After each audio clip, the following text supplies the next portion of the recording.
उसमें इंडस्ट्री और इरिगेशन के क्षेत्र में बड़ी योजनाओं की स्वीकृति हुई है। उसकी डिटेल मैं आपको बताऊंगा। उसके पहले भारत सरकार ने एक बड़ी सौगात दी है मध्य प्रदेश को और हमारे मालवा निमाड़ के इलाके को। इंदौर, उज्जैन से धार, खरगोन, इस पूरी पट्टी को ले जाके और मनमाड़ जो रेलवे स्टेशन है जो मुंबई से कनेक्ट करता है और इधर ग्वालियर से कनेक्ट करता है, उस रेलवे लाइन के लिए 18,000 करोड़ रुपए स्वीकृत हुए हैं। कल रेल मंत्री जी ने इसकी घोषणा की है और इससे न सिर्फ वो इंडस्ट्रियल कॉरिडोर विकसित होगा बल्कि उस पूरे इलाके के सामाजिक और आर्थिक तरक्की के दिशा में मील का पत्थर साबित होगा। इसलिए मुख्यमंत्री जी ने आज इंदौर में भी पत्रकार वार्ता की है और प्रधानमंत्री जी और रेल मंत्री जी का धन्यवाद उन्होंने दिया है। ये योजना 2028-29 तक पूरी होगी और उस क्षेत्र के विकास में महत्वपूर्ण भूमिका निर्मित होगी। इसके साथ ही लोक माता अहिल्याबाई होलकर जी की 300वीं जयंती समारोह समिति का गठन किया गया है जो विभिन्न कार्यक्रमों के आयोजन वर्ष भर हो गए। हम सब जानते हैं कि अहिल्याबाई ये बहुत ही धार्मिक और एक ऐसी रूलर रही हैं जिनके प्रति लोगों की आस्था, उनके विकासशील सोच और धार्मिक आस्था खासतौर से जो उनके अंदर थी, उसके कारण लोगों के मन में एक विशेष सम्मान लोगों के मन में है। इसलिए ये जयंती समारोह समिति का गठन हुआ है। वृंदावन ग्राम योजना हर विकासखंड में, हमारे मध्य प्रदेश में 313 विकासखंड हैं, हर विकासखंड के एक गांव को चयन किया जाएगा और वृंदावन ग्राम का नाम दिया जाएगा। इस ग्राम में दूध उत्पादन को बढ़ावा देकर किसानों की आय को दोगुनी करने का लक्ष्य रहेगा। उद्यानिकी और औषधि पौधों की खेती को बढ़ाने के लिए वहाँ पर एक आदर्श कार्य शुरू किया जाएगा। गोबर आधारित गतिविधियों को प्रोत्साहित करना, गौशाला की स्थापना करना, समस्त आवासों को सौर ऊर्जा से सूर्य घर बिजली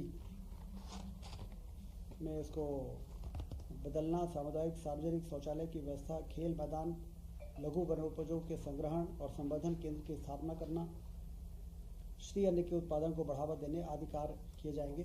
जिससे जो भी ऐसे कार्य हैं जिसको हम नवाचार मानते हैं, वो सारे कार्य जब एक गांव में विकसित होकर तैयार होगा तो फिर उस तरीके से अन्य गांवों के विकास के लिए उस दिशा में आगे बढ़ने का एक उदाहरण के रूप में ये वृंदावन ग्राम स्थापित किए जा रहे हैं।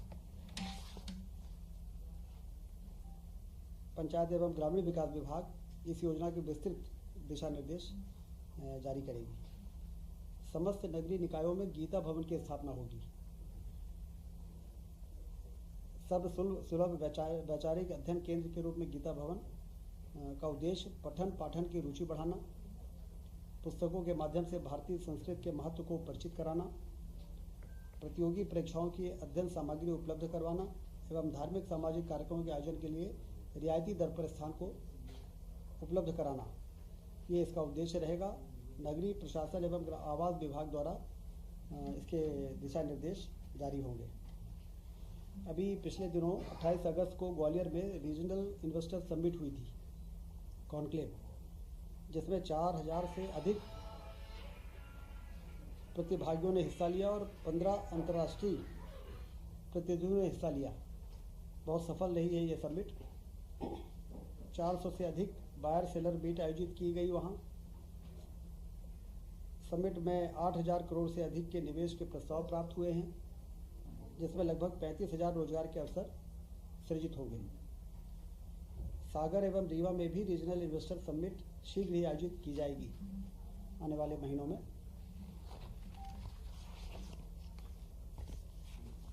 सिंचाई के क्षेत्र में जिस तरह से मध्य प्रदेश में काम हुआ है, जो लक्ष्य है 1 करोड़ हेक्टेयर क्षेत्र में सिंचाई के रकबे को बढ़ाना, उस दिशा में आज एक महत्वपूर्ण निर्णय हुआ है।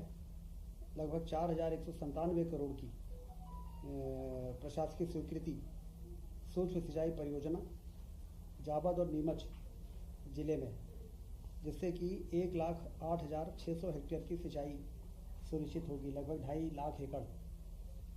स्वीकृत परियोजना से नीमच तहसील में 253 गांव और जावद तहसील के 212 गांव सिंचाई की सुविधा का लाभ प्राप्त कर सकेंगे।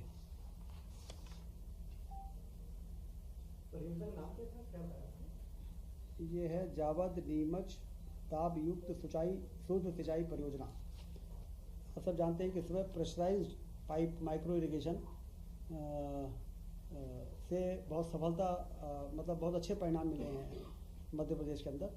तो उसी प्रेशराइज्ड माइक्रो इरिगेशन स्कीम के अंतर्गत जावद और नीमच की योजना है। औद्योगिक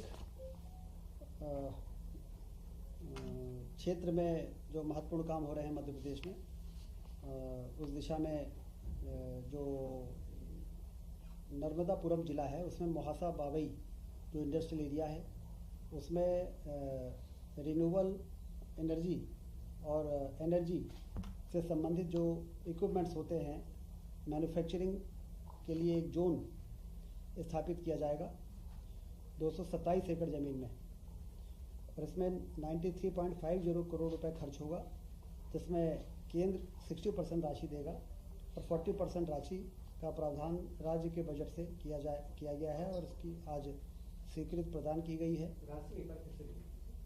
93.50 करोड़। इसमें केंद्र का हिस्सा शायद अलग है कुछ। इसमें 40% राशि राज्य शासन का अंश जो रहेगा 40% रहेगा और संयोजन के बजाय 60% राशि 56 करोड़ की प्रतिपूर्ति विभागीय बजट अंतर प्राप्त राशि से किए जाने का अनुमोदन है। केंद्र क्या हिस्सा है?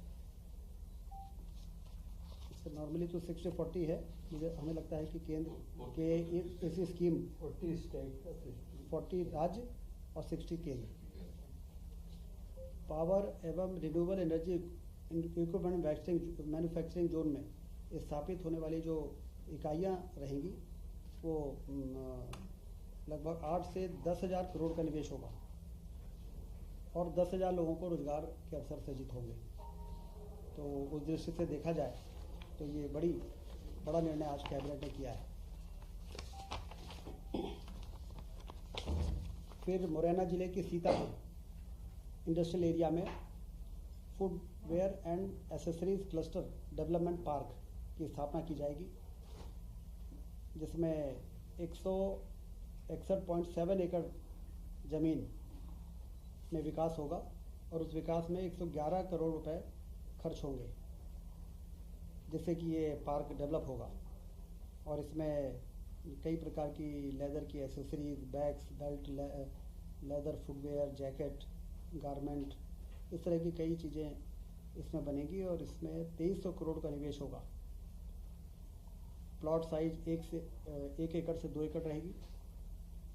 रोजगार 3200 के करीब सृजन होगा। तो इसलिए आज के कैबिनेट में इंडस्ट्री के क्षेत्र में, इरिगेशन के क्षेत्र में और उसके साथ ही जो भारत सरकार ने सौगात दी है रेलवे लाइन की और हमारे भारतीय संस्कृति के संरक्षण और संवर्धन की दिशा में गीता भवन की स्थापना और ये जो हमारा वृंदावन ग्राम है उसकी स्थापना, जिसमें कई प्रकार की योजनाओं को मिलाकर और एक गांव को ऐसा बनाना जिससे कि एक ऐसा एग्जाम्पल हम प्रस्तुत कर सकें कि हर गांव में यदि सभी योजनाओं का समावेश करके और किसी एक गांव को आदर्श गांव बनाना जरूरी है, तो इन वृंदावन गांव से हम सीख सकते हैं।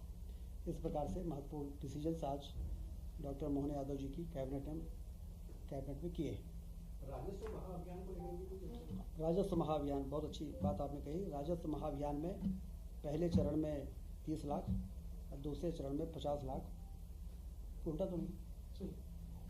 टोटल 80 लाख प्रकरणों का निराकरण हुआ है और ये देश में राजस्व के क्षेत्र में किसी भी राज्य के द्वारा कम समय में इतने ज़्यादा मामलों के निपटाना का ये एक उदाहरण है। और देश में राजस्व महाअभियान की इस सफलता को लोगों ने माना है। कोई केस डिफर हुआ कोई बता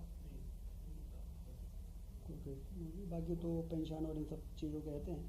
अच्छा, प्रधानमंत्री अभी जिलों का दौरा कर रहे हैं, वादों को कर रहे हैं, तो इसको लेकर कोई फीडबैक आया है कैबिनेट को इसमें? अनौपचारिक में भी फीडबैक अच्छा आया है क्या किस तरह से? कि ज़्यादातर लोग इसमें तो पहुंच ही गए थे अपने झंडारोहण वाले कार्यक्रम में। उसके बाद भी लोग गए हैं और चूँकि अब सदस्यता का अभियान शुरू हो गया है तो इसलिए उससे तालमेल बनाते हुए अपने कार्यक्रम जारी रखेंगे। सर आखिरी सवाल था, ट्रांसफर पॉलिसी को लेकर कुछ अभी इंतज़ार करना पड़ेगा। सर जिन डिपार्टमेंट्स में